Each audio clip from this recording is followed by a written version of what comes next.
2 chats with Derrick Reimer in the same week. 2 times a week. How did I get so lucky that I get to talk to Ben again? It's unbelievable. Truly #blessed. Yes. #double week. How are you feeling like getting 2 in a week? Like, does it feel like a lot to you? I think it's going to be good. This week is kind of a weird week for me already because I'm traveling. So I was kind of reflecting before recording and like, what do I have interesting to talk about? But actually, I've been doing a bit of reading because I tend to do that when I'm on airplanes and things and just have like smaller chunks of time to do stuff and feeling a bit inspired by the kind of the stuff I've been reading. So we can dive into that a little bit too. So yeah. Sounds good. Mm-hmm. I'm digging it. I mean, like we'll see. It's week 1. Yeah. Certainly. But yeah, we'll see how it feels. Mm-hmm. Do you want to just get some stuff out? Sure. Yeah. Yeah, like I said, I'm traveling, so I'm on West Coast right now, and so it is 7:50. If you can hear the freshness in my voice from just waking up. I've been rereading through Deep Work, which is sort of, if you think about it, a kind of a manifesto behind what level stands for. And I'll admit that I was a little bit lazy on my first time contact with Deep Work. Like I knew it was going to be great, and I kind of grasped the principles that he was talking about, but didn't really read in depth a lot of the kind of meat of the book. I've been kind of forcing myself to just kind of go through, and man, there is a lot of gold in there. Just so many things that are inspiring me for how to position level, how to market it, and also recognizing things in my own work patterns that need to change. One of the things, the biggest thing that I'm implementing this week, and I've already started it, so far so good, is I've removed Twitter and the email client off my phone. Interesting. Yeah, that sounds like a great idea. One of his whole chapters is about embracing boredom and the fact that I think this is just kind of a societal problem today, that we always want to fill in the gaps with other things. So like, if I'm standing in a checkout line or I'm deploying code to Heroku and it takes 2 minutes, my inclination is to flip over to Twitter or email or just something that's going to give me a little bit of satisfaction, give me dopamine hits, whatever I'm seeking at the time. The problem with that is it's actually a very dangerous habit to have, not just because it's an unproductive use of time or can induce stress, but also it kind of trains your brain to always be in a constant state of being distracted and kind of unable to focus. So I pulled out a few of my favorite quotes. So here's one. You'll struggle to achieve the deepest levels of concentration if you spend the rest of your time fleeing the slightest hint of boredom. Another one. Efforts to deepen your focus will struggle if you don't simultaneously wean your mind from a dependence on distraction. I love that line, dependence on distraction, because that's essentially what it is. In removing it, now I'm basically putting those things that used to be gap fillers in my day kind of more into my different buckets for work. So like I'm not checking email until it is time to sit down and do work. And I'm putting time constraints on that. I'm not letting it be a thing that just kind of bleeds into all aspects of my day.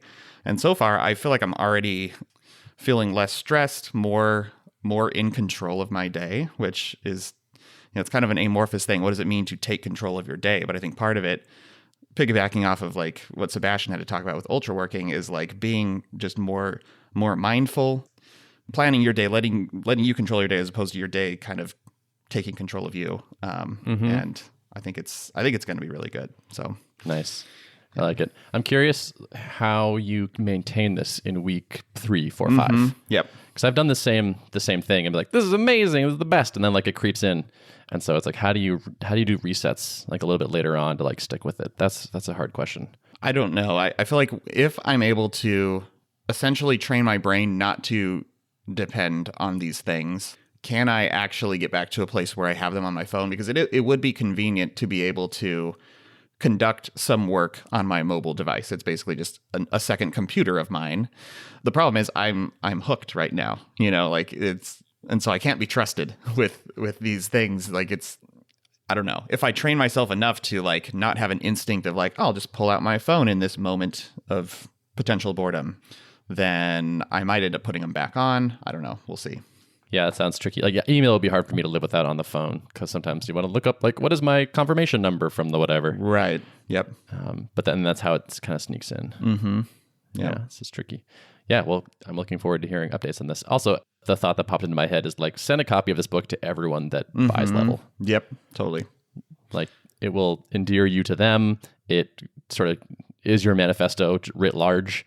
Like, it just feels like a nice fit there. Yeah. Totally. And I've kind of thought about that already. Like, how can I work this in? Like, even if I end up doing eventually like more kind of outbound sales or something like that, I could see this totally being a strategy of like, I'll introduce myself to you by sending you a copy of this book that I think would be really interesting. Yeah, totally. So. I like it. A personalized copy with a handwritten note from Derrick and the front cover sounds like an awesome kind of like way to stand out to the people. Totally. I take that. Cool. I'm into it. I don't know. There's just so much in there about kind of the research behind like what's happening in the brain when it's in this steady state of distraction and lack of concentration. And so it's giving me a lot of fodder just to like explore as I kind of think about how to position Level on my marketing site. And so one thing that I'm planning to do soon, I talked about a little bit last time, is I want to try to recruit kind of the next wave of paying customers for Level. Tease out the people who are most, feeling the pain the most, willing to put down some money and start using the product. I have held off for now emailing the list because I think a lot of the people who have been sitting on the email list have been there for a little while. They may not fully remember exactly what Level is. And so I want, in making kind of new contact with some of these folks, especially the ones who are a bit cold on the list, I want to be able to put a strong foot forward on reminding them what Level is and why they should care about it.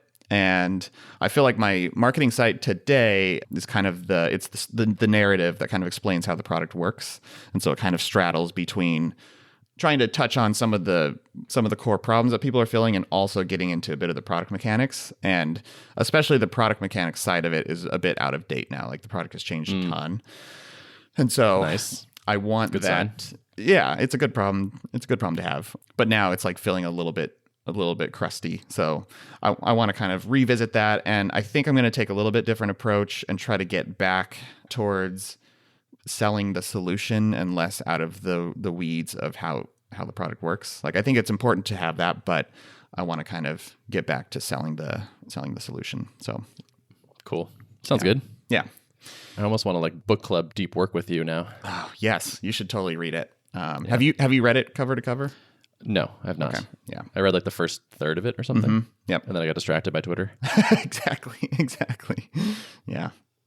Oh, another thing I want to note that I think, I guess sort of inspired by deep work too, is like, I'm trying to think of learning as a valid category of work that I allow myself to do during the day, which is kind of weird to think that like, it makes total sense on the one hand, but for whatever reason, I just always relegated like reading a book like Deep Work to evenings or kind of the periphery of the day as opposed to the core part of my day. And that I think is a problem. Like if I'm only thinking of writing code or writing copy or something as quote unquote real work, then I'm really selling myself short, So yeah. Who's really good about this is Spencer. He'll just like have a book that's like relevant to the work that he's doing and kind of takes breaks that way.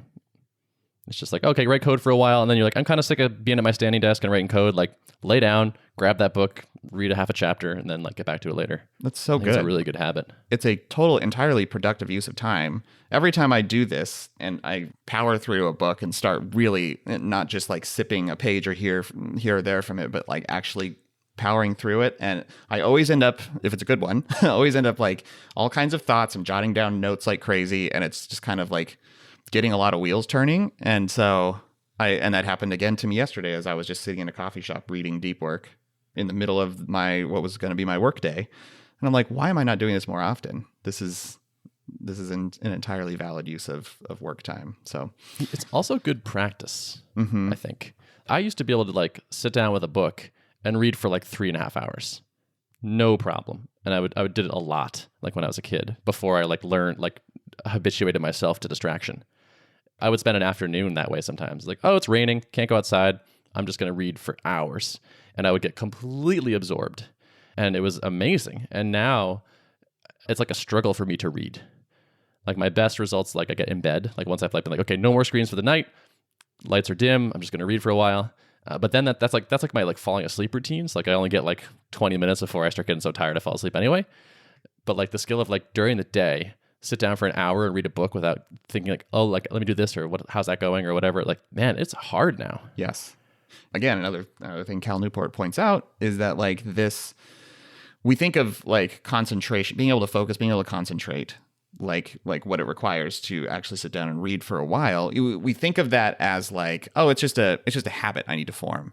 But he's like, it's actually not just a habit. It's actually, you need to train your brain similar to training your musculature. You know, like it's something that takes practice. You have to start limited, and you won't be able to probably do it effectively from the get-go, but you need to work up towards it. And so it's basically a skill that a lot of us have lost, me included, kind of the ability to go deep and focus. And this is a very salient point for level 2. It's like, I think I really need to be thinking about how to, I'm selling software, but I'm really selling a new way of working. And so what other things do I need to be producing and bundling with the software to help people get back into this mindset? And maybe part of it is like when you buy a level, you get a certain number of copies of Deep Work or something like that. You know, like yeah, man. I mean, you need the level academy basically. Yeah.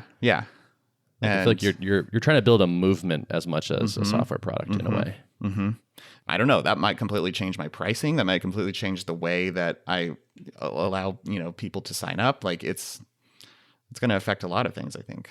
Yeah, I think Sebastian's thing that he threw out about like what if level cost like $10K a month or like a $10K upfront kind of thing and included this, like that resonated with me. Mm-hmm. Like your response seemed like you're like, I don't really want to do a sales process for that kind of thing, which I get because confirmed that stuff is kind of annoying, but also like it did. I was like, that seems like kind of a good idea to me. I wouldn't write that off just yet. No, I'm definitely not. And I think, I think in a perfect world, like to keep the services component, like the human services component to a minimum for me would optimize for what is fun for me as the founder, And so I kind of need to keep that in balance. Like I want to be as far to that side as I can be, but I also wanted to obviously execute on this business the best possible way I can. So, or another maybe even better way of framing that is you want to give your customers success. Yes. So if you just give them a software product, maybe that gets them successful, but like what else can you give them that increases those odds even more? Yep, exactly. That's something I've been thinking about recently of like kind of like our mission. Like this came to me because I was like working on our onboarding campaign where it's like, okay, what email should we send people and what should they say? And my first crack at this was like, I need to tell them all about Tuple so they know how to use it well, so they like the product. And like recently I'm more like, some people are like, hey, we're already doing this, we just want a better tool. But a lot of people are kind of like, we think we should be doing more remote pairing. And one of the things that makes us annoying is that we think the tools are not very good. But there's a lot of other things that keep people from doing successful pairing. And so just like making it all about Tuple is kind of nearsighted in a way. Mm-hmm. Mm-hmm. You're selling a solution to an underlying problem. And the problem is not, for most people, it's not that I'm looking for this exact tool to fill a slot in my set of tools I'm using. Some people are some like people that, and that is some of our customers for sure. Like they're like, we already do this, we just hate these tools. So like sometimes that's fine, but I think a lot of the time it's like the VP of engineering is like I can't hire enough people locally. We have to start supporting remote developers.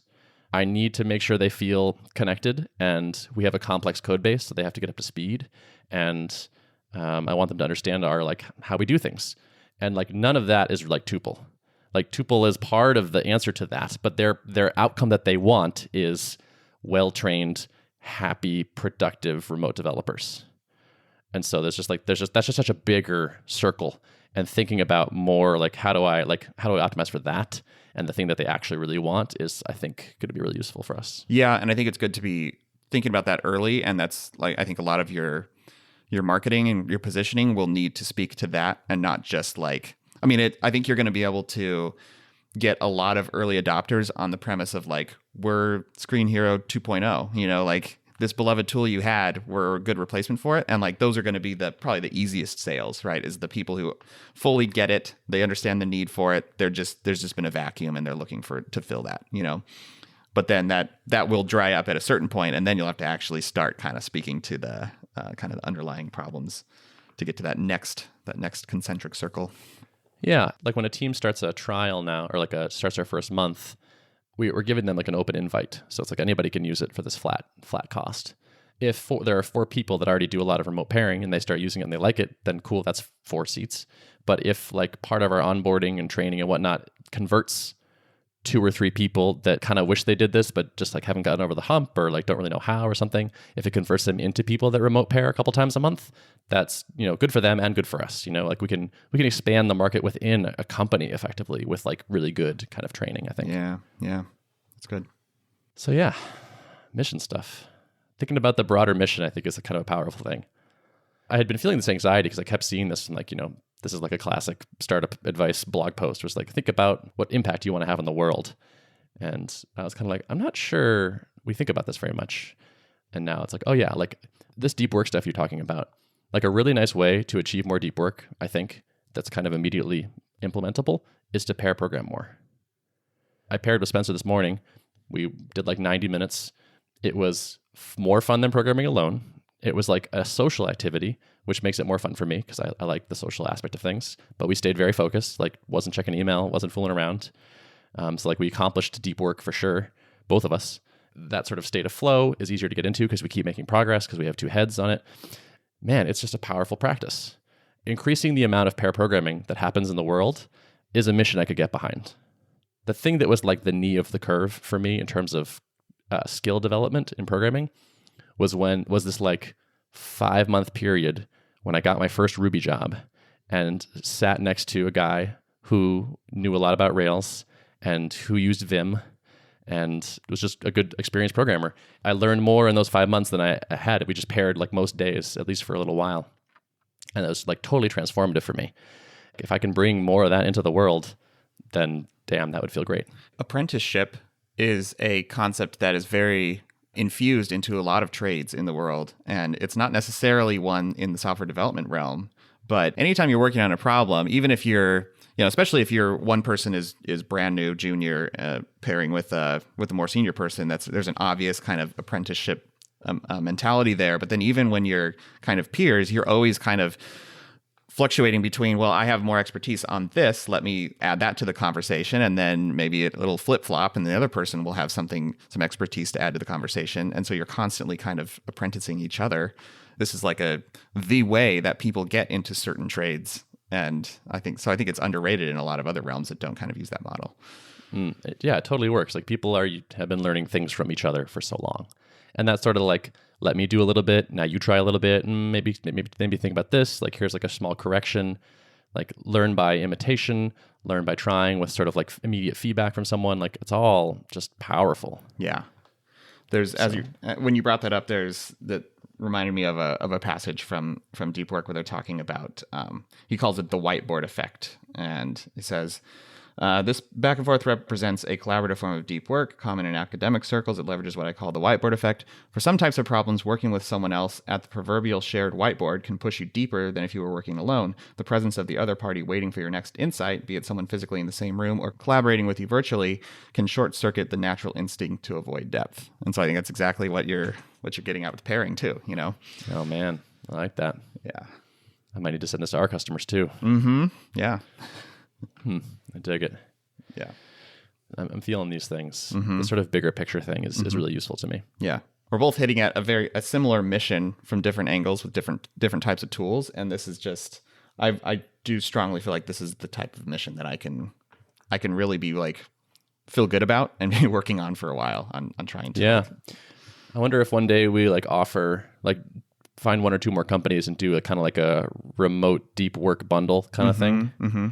Just like tools for remote software teams that want to work async and deeply. Yeah. And like it's a package of 3 or 4 things or something. Yep. That very thing has been resurfacing in my idea notebook from time to time. And it came up again yesterday where I'm like thinking about what could be my main piece of like content that kind of sort of similar to your pair programming guide, And I think it's somewhere around kind of less about the specific tool. So maybe it doesn't even live on Level's website. Maybe it's something else. And I could even, it might even include like links to competitors and stuff. Like these are all tools that kind of can help you achieve the goals of a more mindful workplace, or however, whatever I call it.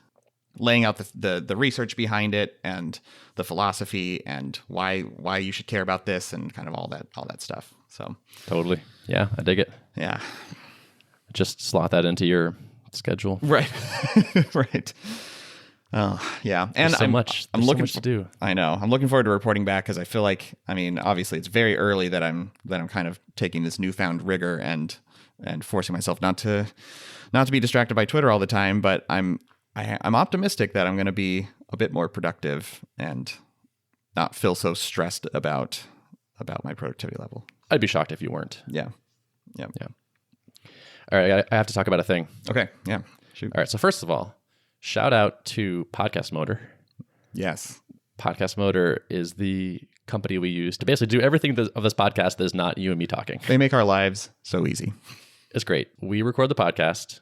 We drop 2 audio files in a Dropbox, and then a week later, the edited, show-noted, published version hits the world, and that is wonderful. So props to them. Thanks for being awesome, Podcast Motor. We like you. Next is, I got a small celebration, a little gratitude moment.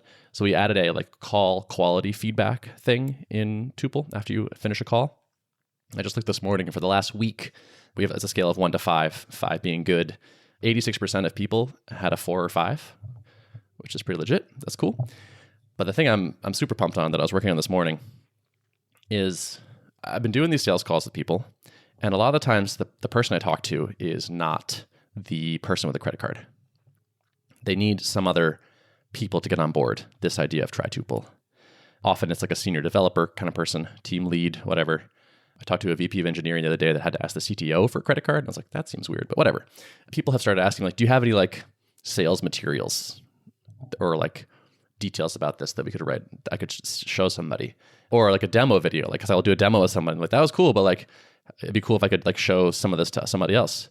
And so I was like, yeah, I totally do need that. And so I started thinking about how I would do this, and then the scope expanded in my mind. And so I'm building something a little bit bigger that I think is going to be pretty useful. All right, so if you go to something like tuple.app/partners/level.app, that's what it is, level.app.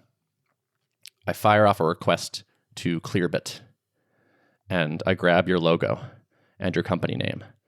And so now you already have a personalized looking page, like Tuple Hearts Level with your logo kind of thing. So it's we're considering doing a deal. Or getting Tuple so we can have these benefits. And so listing some positive things. Here are some tweets of people saying nice things. Here's an FAQ section that people often ask about. Also, I am querying which people with a level.app email address are already on our mailing list. So I have a section now which is people from your company have asked to hear about Tuple already. And then I fire off requests to Clearbit to enrich those things.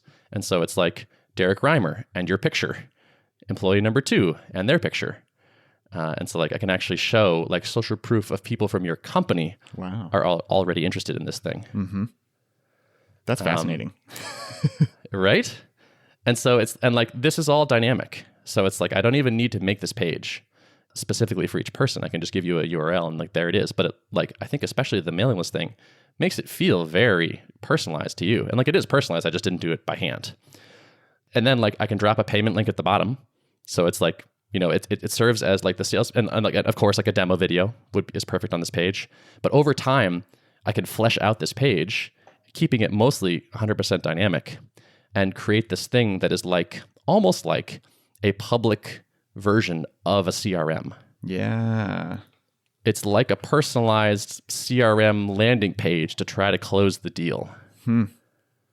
That's fascinating. I could also eventually, I can even increase the sophistication a little bit, and maybe I have 4 or 5 key value propositions for Tuple, and I just pay attention to which one resonates the most on the demo with someone, and then I click a button and say show this one kind of thing, and tailor it a little bit with a little bit of manual human stuff.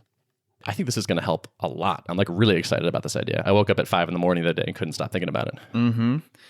So this ties in with another book that I've been kind of skimming through. It was shared to me by a salesperson, a friend of mine. It's called The Challenger Sale. And it analyzes salespeople and who proved to be most effective after the most recent recession, and like what are the characteristics. So it kind of puts them into different buckets, and there's some things that are counterintuitive about, like, well, you would expect maybe the relationship builder type of salesperson to be more effective because they kind of develop a tight bond with the customer, but they've actually proved to be one of the least effective archetypes.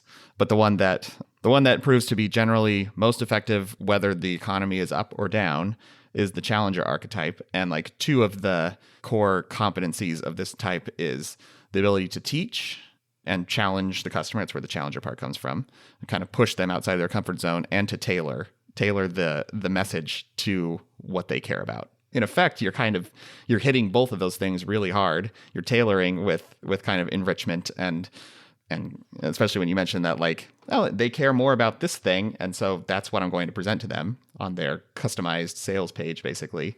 And then the teaching component of, videos or whatever else you're including there. Plus, I mean, I feel like the added benefit of that social, these people in your org are already interested. That is right. Super That's cool, compelling. Right? Yeah. Do you know what else I was thinking? Is under that, at the bottom of that list, like let's assume this link gets shared around a little bit, like maybe dropped in Slack or something. Add another subscribe box. So it's like subscribe for updates on this particular thing, like Tuple working with Level. Yeah. And then I add that person to that list. And so like maybe by the time the decision maker sees this, it's like, oh wow, like 7 people from our company like want to hear about this. It's like, well, this is an easy decision to make. You're sort of facilitating grassroots support for something. You're giving power to the employees to voice their support of, like, yeah, I'm interested in this thing. I think I would use it. And then it could spark a conversation where, like, oh, I see a lot of you, like, a CTO or VP of engineering or whatever. I see a lot of you are signed up on this thing. Do we want to use it? Like, and yep. Yeah. Dude, Clearbit's incredible. So like there's also this Clearbit Reveal API, basically like looks at IP addresses and figures out who they are. And so like I could add a section with, this just gained, like I could add it like people from Level have viewed our landing page 43 times since March 1st or whatever. There's just like all this like internal social proof, I think, that I can leverage. This feels like its own product to me. It almost is, like, yeah. I was like, yeah. Like I just can't imagine this will not increase my close rate like crazy. Because there's just a bunch of times I'll do a demo and it's just like hard to get the next thing done. We're like, I like it. That sounds good. Let me go ask my VP. And like that just fails sometimes. It's just not a priority, or it just feels hard enough for they ask the VP and they'll come back and they'll say, oh, they said it sounded kind of expensive, or like we're pretty busy right now. And that's just kind of code for like, you didn't really prove that it was going to be good or valuable or anything. This is an asset I can build over time. So it's like I can make this page better and better. Like add a really good demo video, add a really good FAQ, add some, like just keep finding things to add to it so that like it just gets better and better at converting people. Wow. That's that's fascinating. It's almost like it's similar to like kind of right message, like tailoring, personalization, but it's for a bit of a higher touch process, I guess. Or yep. Yeah. And I can also like, there's no reason to only send it to someone I've done a demo to, right? Like if I like look at our list of subscribers and it's like, oh, like 7 people from company X have asked to hear about Tuple. Why not go figure out who the VP of engineering is and send it to him or her? Yep. Totally. Yeah. So this to me feels like a programmer's answer to sales, which to me is a good sign, where it's like combining like very disparate skills together. I don't know if I'm just like high on my own supply, but I feel like if I showed this to like your average salesperson, they'd be like, oh my God, like how do I get this kind of thing? Yeah. It just feels like a powerful tool, I think. I mean, that's looking at how like Brennan Dunn engineered Double Your Freelancing, and then ultimately Right Message came out of that because he just like applied a developer mindset to optimizing the marketing funnel of this thing, and it obviously yielded insanely good results. So yeah. That's true. Yeah. So we'll see. I'm excited to work on it. I'm excited to try it and like see what people's responses to it. Nice. Well, if this Tuple thing doesn't work out, I think you have another product that you could ship. Could be. So that's what's up with me. Cool. Second podcast of the week. I say we wrap it. Yeah. Let's wrap it. Cool. Notes of the show. Notes of the show can be found at artofproductpodcast.com. Cool. Thanks for listening. ×2. Yes. 00. Bye. See you next time.